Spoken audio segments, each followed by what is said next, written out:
Hello friends, আমি শুভম। এখন এই ভিডিওতে একটা অ্যানাউন্সমেন্ট টিজার এবং একটা ট্রেলার নিয়ে কথা বলবো। প্রথমে অ্যানাউন্সমেন্ট টিজারটা নিয়ে কথা বলি। সাইড হিরোজ বলে একটা সিনেমা আসতে চলেছে, যেটা প্রডিউস করছে ইমতিয়াজ আলী, এবং যেখানে আমাদের বলিউডের তিনজন ফেমাস সাইড হিরো থাকতে চলেছে। কে কে? বরুণ, অভিষেক আর আপার শক্তি। এইবার এই অ্যানাউন্সমেন্ট টিজারটা এত ফানি আর এত হিলেরিয়াস, মেন মুভিটা দেখার জন্য হাইপ এমনি বেড়ে যাচ্ছে। যে যদি অ্যানাউন্সমেন্ট টিজারটা এত ফানি হয়, এত হিলেরিয়াস হয়, তাহলে মেন মুভিটা না জানি কি হতে চলেছে। এবং এখানে অ্যানাউন্সমেন্ট টিজারটাকে যেভাবে ডিজাইন করা হয়েছে সেটা আউটস্ট্যান্ডিং। আগে আমি গল্পটার ব্যাপারে একটু আপনাদেরকে বলে দিই, তারপরে আমি আসছি অ্যানাউন্সমেন্ট টিজারটায়। এখানে গল্পটা যেটুকু বোঝা যাচ্ছে, কারণ দেখুন অ্যানাউন্সমেন্ট টিজার সেখানে তো পুরো গল্প রিভিল করবে না অবভিয়াসলি, তবুও যেটুকু তাদের কথাবার্তা শুনে মনে হচ্ছে সেটুকু আপনাদেরকে বলার চেষ্টা করছি। এখানে দেখানো হবে বন্ধুদের রিইউনিয়ন। এবার বন্ধুদের রিইউনিয়ন মানে সেটা তো ভালো জিনিস, পুরোনো মেমোরিজ, সেই এরাটাকে আমরা আবার ফিরে পাই, সেটা তো ভালো জিনিস। কিন্তু কিছু বন্ধু আছে দেখবেন যাদের থেকে না আমরা একটু দূরে থাকতে চাই, যে ভাই দেখা হলে ঝামেলা করবে, সেই ইরিটেট করবে, সেই উল্টোপাল্টা কথা বলবে, এদের থেকে দূরে রাখো। তো সেরকম কিছু বন্ধুর হয়তো রিইউনিয়ন হবে, এবং সেই রিইউনিয়নে এই তিনজনও থাকবে যারা একটা টাইমে হয়তো খুব ভালো বন্ধু ছিল, কিন্তু এখন তারা আলাদা হয়ে গেছে, তাদের সাথে একের অপরের সাথে কোনো কন্ট্যাক্ট নেই। তারা একসাথে আসছে এবং আসার পর কি বাওয়াল হচ্ছে, এই নিয়েই মেবি গোটা সিনেমাটা হবে। আমি ভুলও হতে পারি, বাট যেটুকু দেখে আমার মনে হলো মেবি গল্পটা এটাই। এবার যদি অ্যানাউন্সমেন্ট টিজারটায় আসি, এই অ্যানাউন্সমেন্ট টিজারটায় একে অপরকে যেভাবে মক করা হয়েছে সেটা আউটস্ট্যান্ডিং। ইমতিয়াজ আলী এরা মানে গল্প শোনানোর জন্য তিনজনকে ডেকেছে, যেহেতু মানে প্রডিউসার, তো তিনজনকে ডেকেছে যে গল্প শোনাবো, আসো।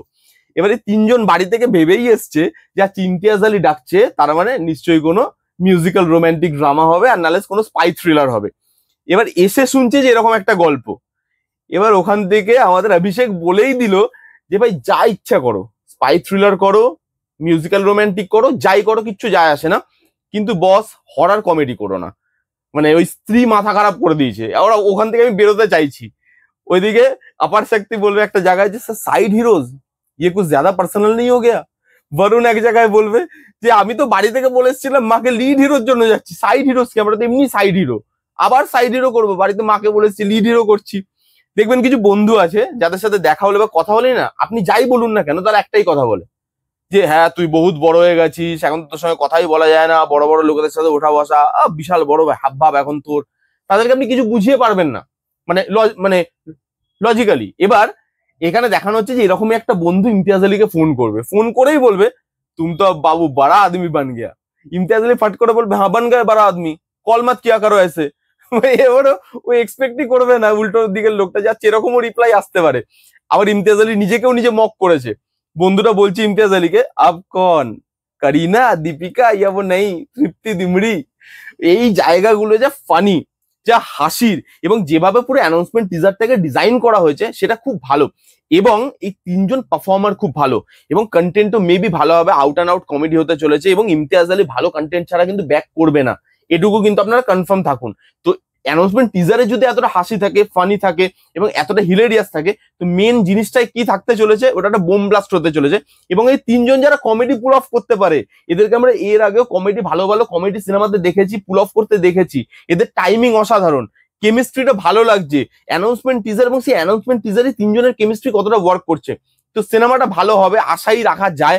এত ভালো পারফর্মাররা আছে, ইমতিয়াজ আলী ব্যাক করছে সিনেমাটাকে, দেখা যাক। আমি এই সিনেমাটা নিয়ে এক্সাইটেড, হাসার জন্য আমি কিন্তু তৈরি। কারণ দেখুন কমেডি সিনেমা আমাদের এখানে খুব একটা তো তৈরি হয় না। হ্যাঁ, সান অফ সর্দার 2 এর মতো কিছু সিনেমা তৈরি হয় যেগুলো নাম দেয় কমেডি সিনেমা, কিন্তু সেগুলো কমেডি সিনেমা না, সেগুলো ক্রিঞ্জ সিনেমা। তো সেই ধরনের সিনেমা মেবি এটা হবে না, এটা দেখে লোকের হাসি পাবে। আমি এক্সাইটেড এই সাইড হিরো প্রজেক্টটা নিয়ে। আপনারা কারা কারা দেখেছেন তারা কমেন্ট করে জানান যে আপনারা কতটা মানে এক্সাইটেড। যারা যারা দেখেননি যান গিয়ে দেখে ফেলুন, দেখে এসে কমেন্ট করে জানান যে আপনাদের কিরকম লাগলো এই অ্যানাউন্সমেন্ট ভিডিওটা। আপনারাও কি এতটাই হাসলেন যতটা আমি হাসলাম? এবার আসবো একটা ট্রেলারে। সারে জাহাঁ সাচ্চা বলে নেটফ্লিক্সে একটা সিরিজ আসতে চলেছে, যেখানে আছে লিডে আছে প্রতীক গান্ধী, তিলোত্তমা সোম। এবার এটা আমাদের যেরকম একটা মানে স্পাই থ্রিলার ড্রামা যেরকম হয়, এরকমই ধরনের সিনেমা, যেরকম আমাদের জন আব্রাহামের র ছিল বা আমাদের রাজি ছিল। আমি কেন এই দুটো সিনেমার নাম করলাম সেটা আমি আসছি পরে। এখানে মানে সেরকমই একটা গল্প, যে একটা স্পাইকে পাঠানো হবে পাকিস্তানের নিউক্লিয়ার বম তৈরি করার প্ল্যানিং চলছে। সেই জিনিসটাকে তাকে আটকাতে হবে, না হলে যুদ্ধ শুরু হয়ে যাবে। তো সেই জিনিসটা সে গিয়ে আটকাতে পারছে না, এই নিয়েই কিন্তু গোটা সিনেমাটা হতে চলেছে।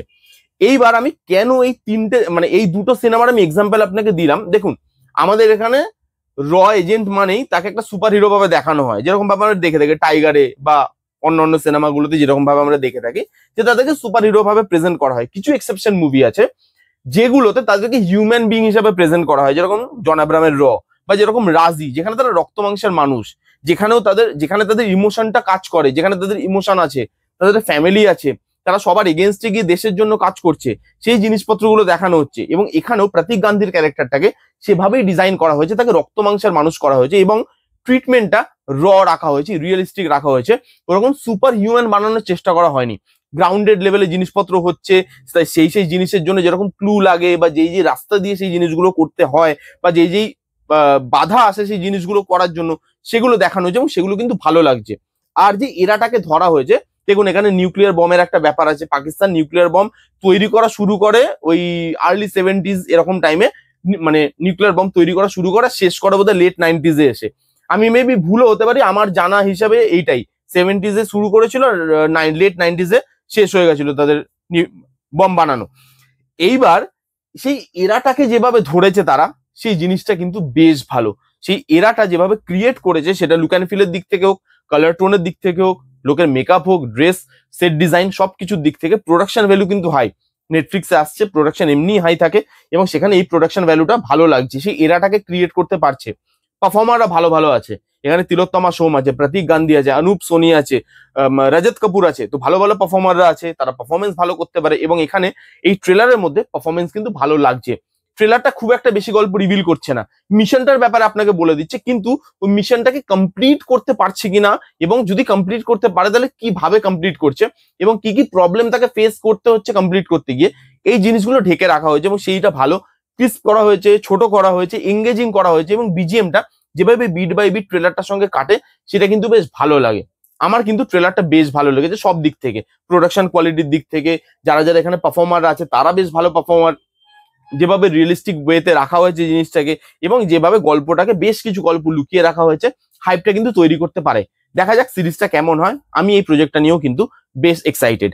এই ছিল একটা অ্যানাউন্সমেন্ট টিজার এবং একটা ট্রেলারের রিভিউ। কারা কারা এই দুটো দেখেছেন কমেন্ট করে জানান, যারা যারা দেখেননি জান গিয়ে দেখুন। কেমন লাগলো রিভিউটা জানাতে ভুলবেন না। ভালো লাগলে please give it a Thums up, like করবেন, কমেন্ট করবেন, শেয়ার করবেন, চ্যানেলটাকে মাস্ট সাবস্ক্রাইব করবেন। দেখা হচ্ছে নেক্সট কোনো ভিডিওতে, ততক্ষণ bye bye, take care and be safe.